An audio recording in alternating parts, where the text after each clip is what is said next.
APCO TV had a chance to sit down with APCO incoming president Terry Hall, and he shared what he's most looking forward to seeing this week. This year I'm really looking forward to seeing the vendor displays and some of the new technologies. There's a new technology out that's called LTE, or long-term evolution. That's going to be the next generation of communications for public safety first responders. Several of the large vendors are going to be displaying these technologies at their booths. The largest issue that we have facing us this coming year is going to be the deployment of next generation 911 products. We have several vendors that have different ways of deploying next generation technology.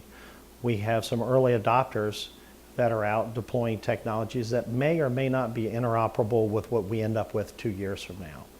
So next generation 911 is on the forefront as we move forward.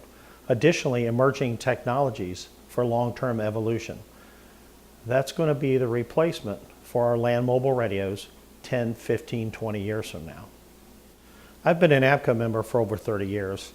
When I first became a member of APCO, I remember going to the first international conference, and they were talking about interoperability and technology. It's kind of interesting that now 30 years later, we're still dealing with the exact same type of technology. We're talking about interoperability on a grander scale.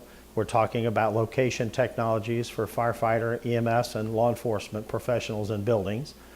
We're talking about being able to locate every one of our citizens 24 hours a day, regardless of where they're at when they call 911 for help. So it's the same issues that we dealt with 30 years ago, becoming more defined. As APCO's incoming president, I hope to continue to build relationships with all of our public safety partners. This is very important to me personally, and it's very important to our organization as we continue to succeed in the future.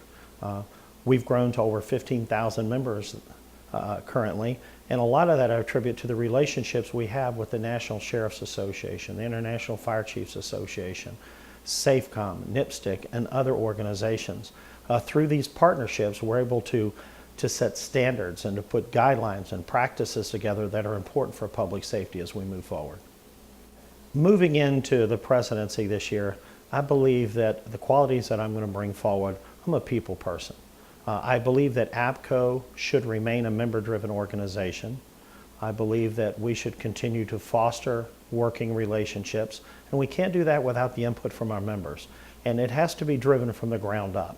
And that's the first responders in the field, the dispatchers sitting under the headsets, and the people jumping in the fire trucks and the police cars and sheriff's vehicles to respond to calls. It has to remain a member-driven organization.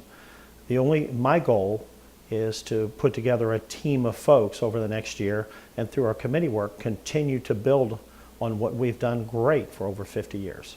Outgoing President Riddle gave me some great advice. He told me to embrace every moment that the year is going to fly by. And anything that you have on your agenda and your radar, you need to start 2 months prior to you taking your presidency. I believe that we have an outstanding team of leadership, both from the APCO staff, the APCO Executive Committee, our Board of Directors, and our Executive Council. And together, this next year is going to be a champion year.